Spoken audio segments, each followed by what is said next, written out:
Hello, everyone. Welcome to the podcast on Google Generation Scholarship, presented by Kairos, previously known as TNP Mentorship Program, where all the confusions and queries in your mind will get cleared out. Today, we have with us Ritika Talukdar, a third year undergraduate at IGDTUW, a Google Generation Scholar, and an upcoming intern at Expedia. She'll be answering each and every question of yours. So let's start this amazing Q&A session with our first question. This is like the most asked question. How to begin the essay paragraphs? Okay, so I know it can be a bit overwhelming at the start, how to begin, what should I write, and everything. I remember I was very nervous at that time. Like, what should I write? I was asking my family also that I want to get selected, but I don't know what to write. So I'll just say, just calm down, take a breather, and sit down with a notebook and a pen and write all the points that you want to add in your essays.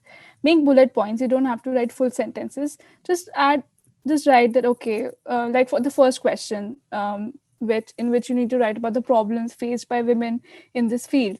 So you can you can write what all problems you want to address, and then if you have any solution for it, then write those solutions also, and then just try to get a basic structure of the essay, of both the essays, of what you want, and then start writing the essay.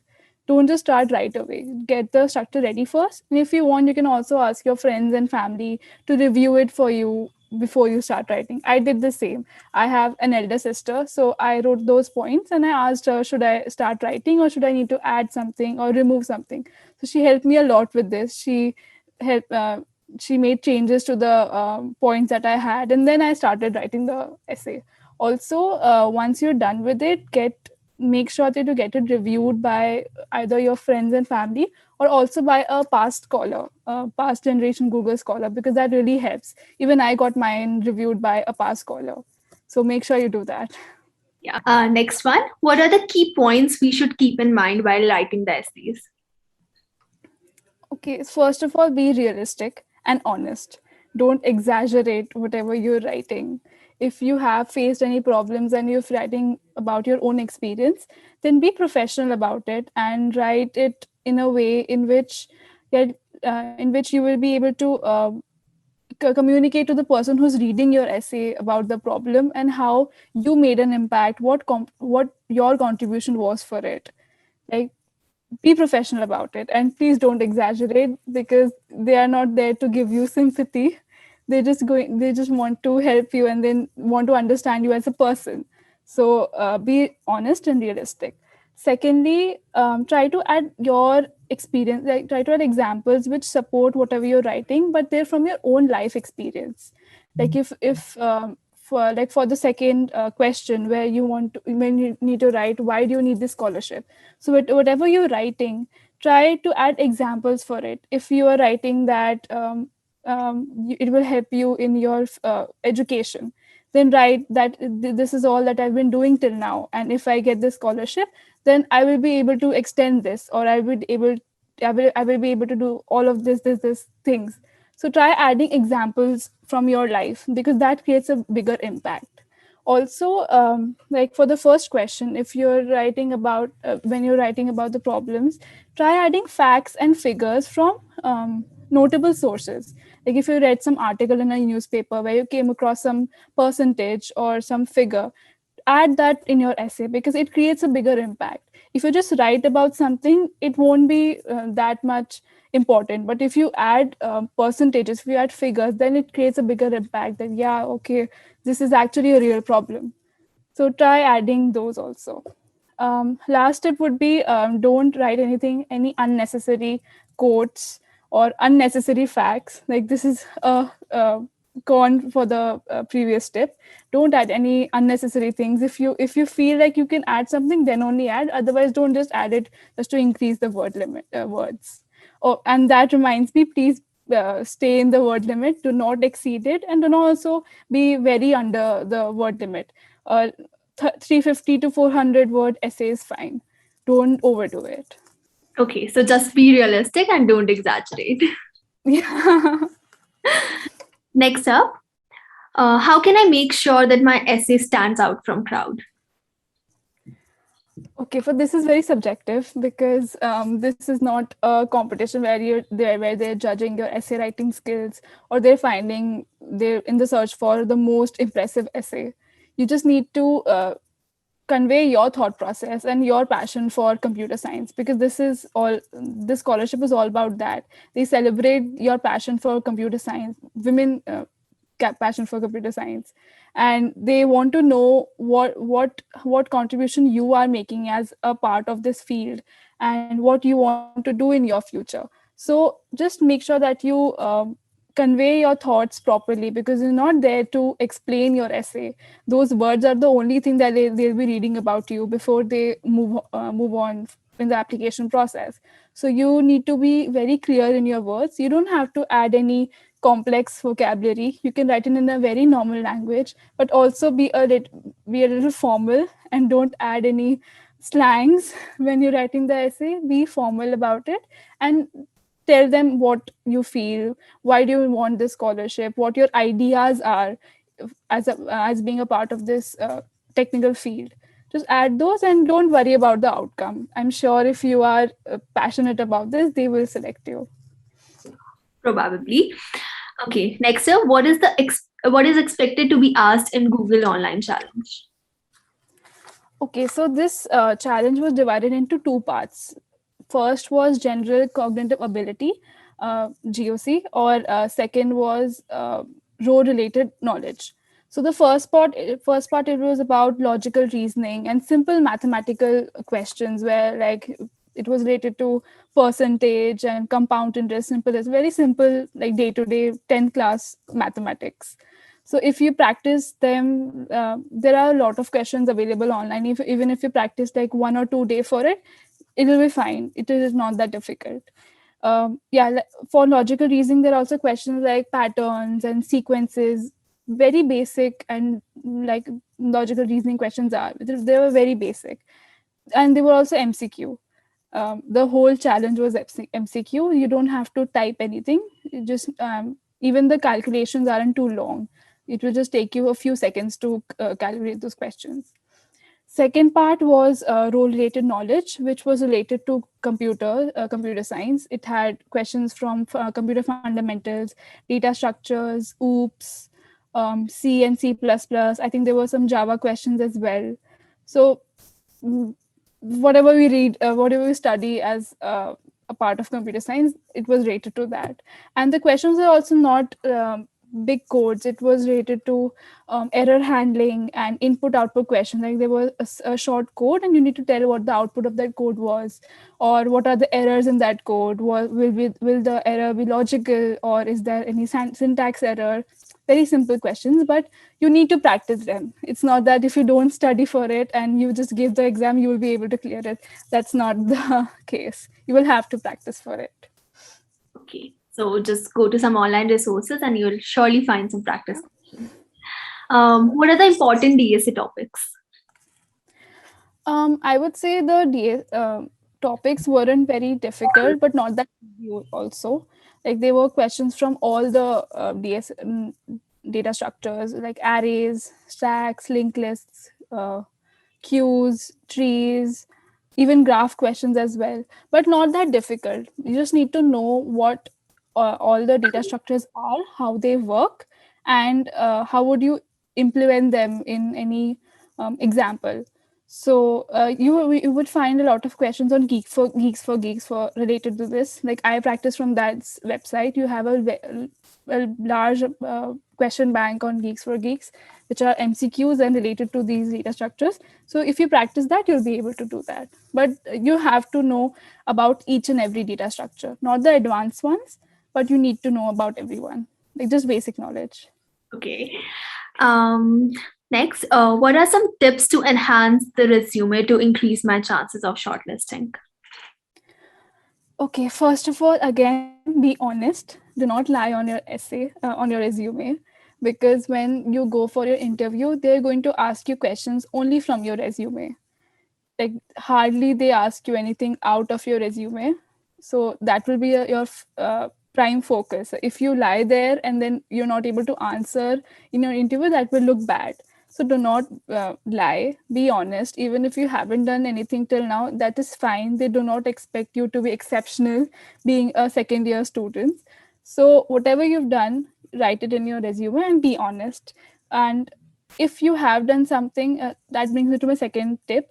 If you have done something, if you were a part of some society or anything you've started on your own, try adding figures. Like, for example, you have your own YouTube channel, so you can write the number of subscribers that you have, or this, like, you have impacted this percentage of women as um, after starting your YouTube channel.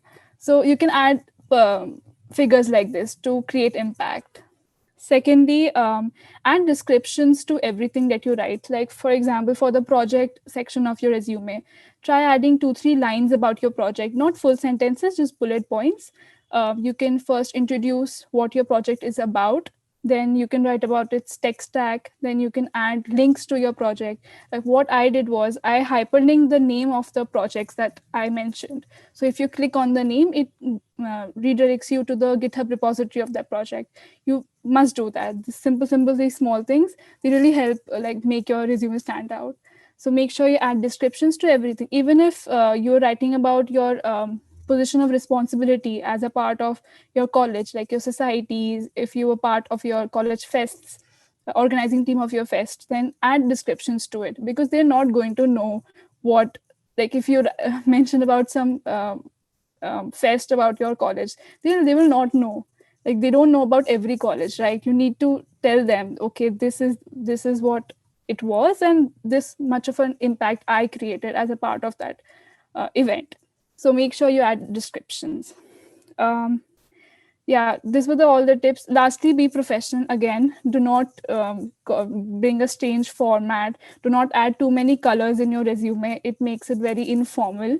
Like, I have reviewed a few resumes and I saw that they were weirdly spaced out, or there were too many colors, too many logos.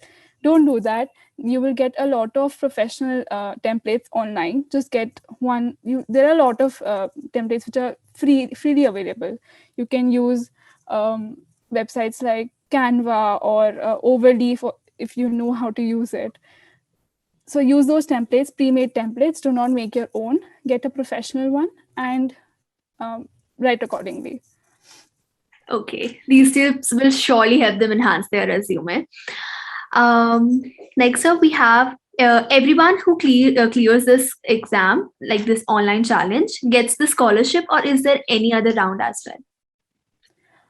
This challenge, it's also mentioned on their website. This was not an eliminatory round. It was just a boost to your application. So no matter if you clear it or not, you are going to get an interview call. I think this year that interview is being called a 15-minute meet and greet. So whoever gives the online challenge, they will receive the link to that interview. Okay. And how to go about that 15 minutes meet and greet? What usually happens in this round, and any tips for it? Okay, so this is an interview with a Google engineer. Like, this will be a 15-minute video conversation.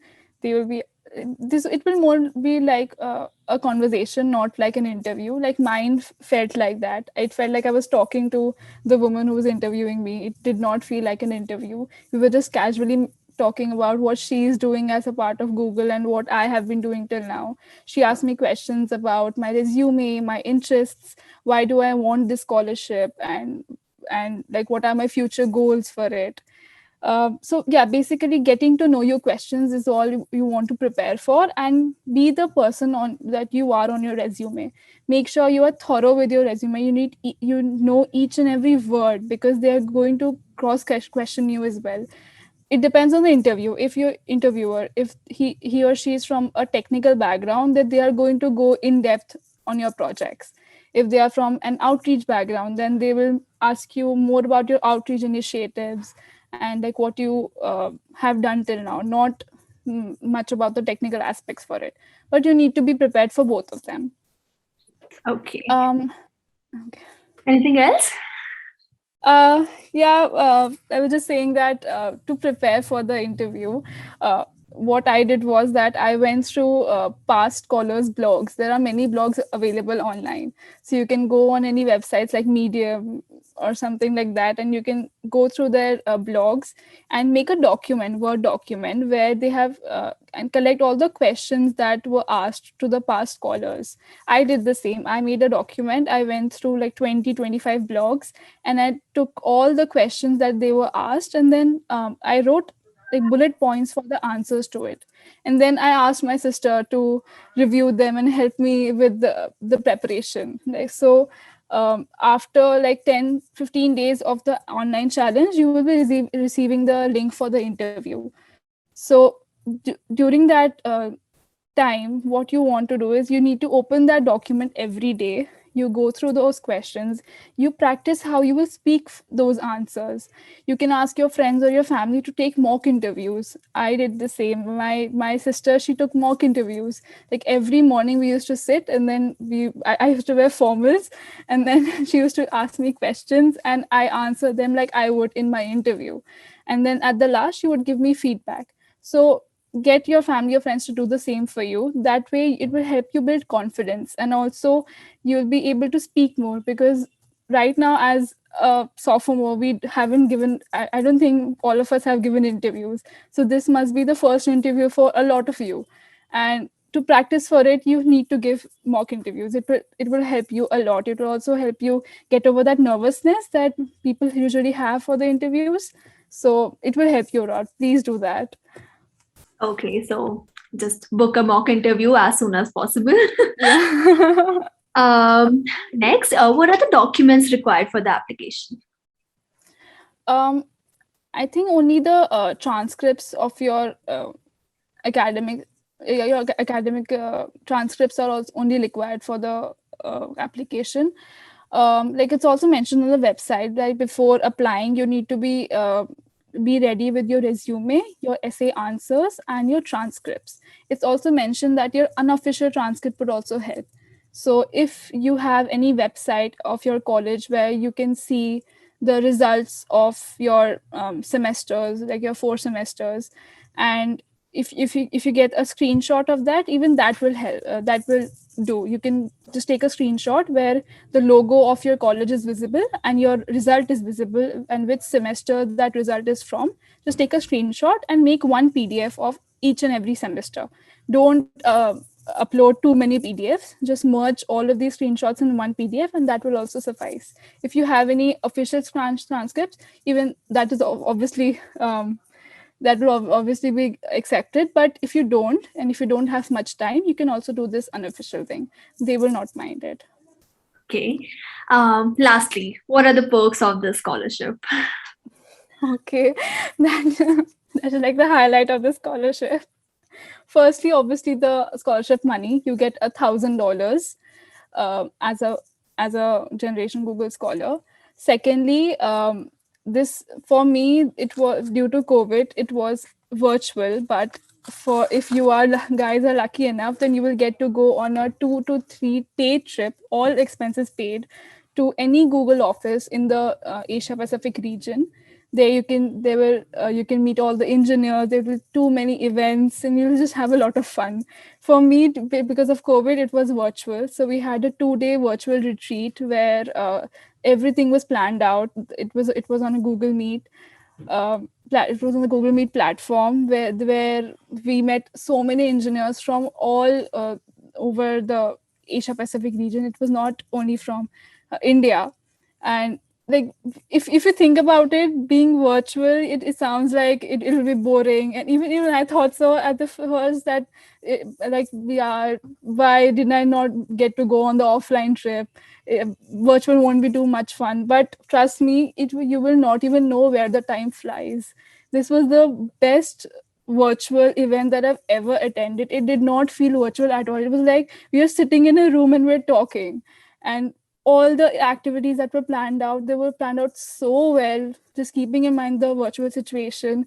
And it was very, very, like, it was very memorable for me. I will cherish those memories forever. It was a very nice opportunity. Secondly, you also get swags from Google. We got a Google Nest Mini, which is the Google Home. We also got a bottle and I think a bag as well. So you get a lot of swags from Google as a scholar. Also, after the retreat, you have some mentorship sessions with Google engineers regarding Google Kickstart. So you code with them. We also solved questions. They gave some tips how to prepare for the Google Kickstart round. So that is also a plus point.